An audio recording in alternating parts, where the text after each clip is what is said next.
Hi, I'm Dr. Mike Milligan. We're here at the Whitehall meeting with Greg Stanley on the Superstar Dentists. And I have a real treat for you. I've got Bruce Seidner of New Jersey with me here.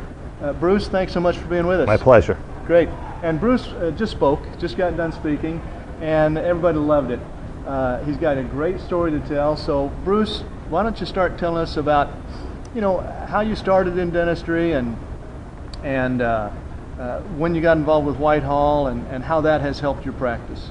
Well, basically I got started like everybody else. Well, not like everybody else. A lot of the presenters here had family members that they overtook practices from. Mm-hmm. I basically started from scratch, opened an office in a small little condo, and we started initially a 2-chair office, and to me it was the biggest office I'd ever be in at the time. Actually, the dental supply guy who set up our office said, "Guys don't even finish this big. This is all you'll ever need." And I guess he didn't know about Whitehall at the time. He probably did. So, we grew like, most, had trials and tribulations. The practice grew over time, we got to a respectable level. And then once we hit the $1 million mark, we thought that was it. When was this? This was in 1999. We hit $1 million for the year. 1999 hit $1 million for the year. And your facility at that time and number of staff? We were up to 4 chairs. I was still the only doctor. I think we were up to 2 hygienists, 2 assistants, and maybe 2 people at the front. Okay. Good practice. Wonderful practice. Very good practice. Yeah. It was, pretty much overhead was in control. We were, I was taking home money. I was raising a family at the time, and everything was good. We built our dream home then, and everything was beautiful. Okay. So what happened since then? Well, when you come to these Whitehall meetings, you get inspired. You do. That's right. And, you really do. And challenged. And me personally, I played a lot of sports when I was younger, so I still have a little bit of that competitive nature inside of me. And when I see somebody doing better, not that I'm jealous, but I know if they can do it, and that was the motto of my thing. If they can do it, then I can do it. Absolutely. So just seeing it is believing it, and it's attainable. Yeah, and you see that here at the Whitehall meetings. So, okay, so you're in year 2000 or so, and what did you decide to do, and what have you done since then? Well, basically, I thought at the time, okay, now it's time maybe to add another doctor, because I don't want to work any harder anymore. I want to work less. Right. But I didn't know the tools on how to hire the proper associate, and it turned out to be a disaster. I hired my first doctor. I didn't do it correctly. Right. I admitted to everybody all the mistakes I have made. I've done the same thing. It wasn't a smooth transition from here to there. It was zigzagging along the way. But the associate wound up, and this is a horror story, I'm sure it happened to many people, wound up moving 3 miles away. Just the restrictive covenant was 3 miles. It was 3.005 miles outside the restrictive covenant. Took patients, took staff, and basically, we had 2 directions to go at that point in time. Either we're going to rally and we're going to fight our way out of this disaster, or we're going to be depressed and sit in the corner and say, "Oh, woe is me, I have no luck." And your athletic competitiveness said, "We're going to crush it." Okay, so tell us about it. So from then on, it was basically we gave the staff that remained an ultimatum: either you're going to be with us or you're going to be against us. And that's basically the Whitehall principle of staffing the offices now. Yeah. You have to have people 100% committed to you, and not the so-called fractional employee. Right. So as an office, and then we came down to a Whitehall meeting where they were introducing their first bonus system. I think it was one of their first team training camps, and I brought the whole gang with me. It was in Atlanta. And at that time, I think it was Dr. Roger Abbott was, I think, Greg's #1 superstar. He used to talk about Roger Rabbit all the time. Out of Atlanta. And so a couple of girls got a chance to go see his office, and they said, "Wow, this is huge." They were just building, and we realized, okay, if Roger can do it, we can do it. Absolutely. So it's been done before. It's probably possible, right? So we got back from the meeting, and we immediately set out to find a new location. Okay. And business-wise, it made more sense for me to own it than to rent it. Okay. Even though renting would have been a quicker transition, I think in the long run what we did was much better. Okay. So I went out, found a piece of property, went through all the environmentals, the engineerings, the town council meetings, to building plans, to architectural plans, meeting with the dental suppliers, and we wound up building the building and moving into it in 2002. Okay, took you 2 years from start to finish. Pretty, built. you know, a little under 2 years, but by the time we put a contract on the land till we actually moved in was close to about 1 year and 9 months. Okay. And so now how many treatment rooms did you have? So we moved from 4, and when initially we opened the office, we had 9 treatment rooms and a 3-chair orthodontic bay. I had learned how to do orthodontics while all this was going on. So 12 total then? We're up to 12 total. 9 ops, doctor and hygiene. Doctor and hygiene. Okay. Yeah, and we have an open 3-chair ortho bay. So we dedicated 4 for the hygienist and 5 for restorative. Okay. And as a common theme, what we heard here at this meeting is as soon as you moved in, it's too small. It's too small. It didn't build it big enough. Didn't build it. Luckily, I had the foresight to build a full-size basement or a lower level. Okay. And it was like a full ceiling height, and we were very, very fortunate because an opportunity came along a year after I moved into the building to acquire another practice. Okay. It was you know, unfortunately, it was a sad situation. One of the local dentists in town got diagnosed with cancer. Yeah.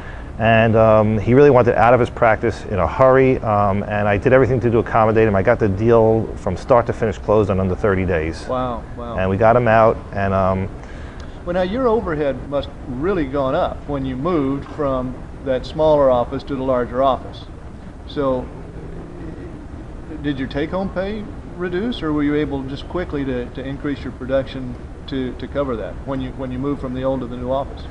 I have a slide which I had just showed, but it was the overhead immediately increased a little over $18,000 a month. Yeah. From the little office to the bigger office. I've been there. And if I tell you if it would increase $36,000, knowing what I know today, I would have done it in a heartbeat. Wow. Okay. Because we made that up so fast and so quickly, and just opening the capacity. Right. And it was like the field of dreams because we built it and they came. Okay. And this was an area that's not lacking of dentists. It's very, very highly saturated with dentists. Very competitive. Okay. Very competitive market. Okay.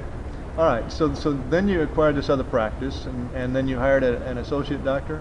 We hired an associate doctor when we moved into the new facility. Okay. And then I acquired this practice that had 2 doctors in it. One left, and we replaced him with another associate. Okay. And then we merged that practice into my practice, but we knew we had a capacity issue. That the 9 chairs were not going to be enough to accommodate 2 more doctors. Right, right. So I went back to the town, asked for approvals, and I got approvals to finish the lower level. And we put 8 more operatories into the lower level. Wow. Okay. So now you've got now we're up. Now we're up to 17 ops plus a 3-chair ortho bay. Right. And you've got 4 doctors now. We had 4 doctors, correct. Okay. Myself and 3 full-time associates. And what year is this? This is 2004. And adding these associates the Whitehall way works. If I did it the Whitehall way. Oh, yeah. Okay. I've gotten better at it. Okay. The associate that we hired when I moved into the new facility did not last. He lasted 2 years and he moved on. Yeah. The associate that I hired to replace the owner doctor in the other practice, we had to let go. Okay. So it wasn't smooth sailing. But the doctors that have to replace them, now we're doing it the correct way. We're getting the right personalities and very, very great people. Very, very fortunate to have who I have working with us now. What do you have now? Right now we have myself, Dr. Kim, who works with me full-time, Dr. Schultz, who's full-time, and we just hired a fourth general dentist. Okay. Yeah. Fantastic. What do you mind telling us what kind of numbers you've been doing the last few years? I mean, they were incredible in there in the meeting. We topped out last year. Our monthly average for 2009 was $551,000 per month. Right. That was our average. We had some months much better than that and some months much less than that, but that was the average. Yeah. We started with Whitehall in 2008 and became Platinum coaching members, and that's when we made some tremendous jumps. And I think, if I remember correctly, I think from 2007 to 2009, we increased, I think, almost close to $2 million. I think $1.8 million jump. Yeah. And like I said at the meeting, if you actually back it up and think about the time of that happening, this is probably the worst economy in U.S. history that it occurred since the Depression, sure. Probably the worst economy. And and I remember having a staff meeting, which I never hardly have any staff meetings, and I said to everybody, turn off your TVs, don't listen to the reports. Right. We are going to create our own success story, we'll have our own economy. What's happening in our little niche here is not what we can control this. You can control. We can control our own destiny, and And you know what? Until I put the presentation together, I didn't realize how much we had grown since that time. It was incredible, yeah. So now you've got the 4 dentists. You've got how many staff? I think we're over 40. We're over 40. You become a platinum coaching member in 2008. 2008. And it's just, would you recommend that for others? Absolutely. You know, there's other things, factors that go into it. It's something you can't go into I say wishy-washy. Yeah. You know, Greg is very adamant about it. He will not take you on unless you're 100% committed. Right. And you know, and I was committed as it could be. He tells me to jump. I say how high. Yeah, and you said that many times in your lecture. So you must be getting a lot of new patients in order to manage this whole thing and have the patients do the dentistry on. What are you doing to get new patients? Well, you know, we do several different types of marketing. Plus, we count on our word of mouth referrals, which make up for about half of our new patients. Word of mouth, half of it. What are the best things that you're doing? Let me put it that way. Marketing, I always found, was a very, very tricky subject. Okay. I don't think there's one thing that works 100% of the time. Okay. I think it has to be what we found and discovered. It's really a synergistic approach, you know. Many things together. Many things together. I mean, they'll see your commercial and they'll drive them to your website, and then they'll hear you on the radio, or they'll get a mailer from you. Yeah. But it all works. Okay. And I think it has to work synergistically, or it doesn't. One piece by itself, I would say, is not the answer. It really isn't. And we keep testing and trying and experimenting, and we're not satisfied with our number of new patients now. We need more. So what do you get? We're getting about 200. 200 a month. A month. Okay. Wow. And you need more. And they're out there. Hopefully there. What service mix? What services do you provide that you would say that really have jumped your production? When I started sedation, I would say that was a major factor in oral sedation, IV sedation, oral conscious sedation. It was a major factor in and I personally, I just love it. I mean, I just love, you know, I know I got a sedation patient schedule to go in there and sit and do all the work and get it all done. And even more than I love it, the patients are actually ecstatic about it. Great. Was this the DOCS course that you took? The DOCS course, yes. Do you do IV? No, I don't. You're doing the oral sedation, and how many a week of those do you do? We probably do 2, you know, average 2 a week. You know, usually Thursdays are sedation days, but if we have somebody that, we're very customer friendly, if you say you want to come in on Monday and we have a full schedule, you're in on Monday. Is that right? You're in on Monday. Okay, and you do a lot of same day treatment as well? Same day treatment and then bring them right, and then just do it right there? Exactly. I think same day service is the best way to keep an associate busy. Okay, all right, makes sense. So sedation and same day service have been key for you. Anything else? Well, we implemented,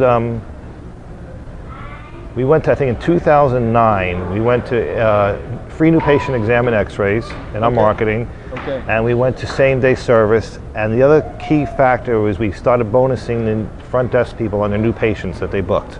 Okay. Was that Jay Geyer? That was Jay Geyer. And I think those three combined, we jumped $1 million in production in 1 year. Yeah. Wow. With those three changes that we made. You know, we hired additional staff, you know, to handle the capacity, but that was minor compared to those three. Okay, great. Is there anything else you'd like to tell us before we close?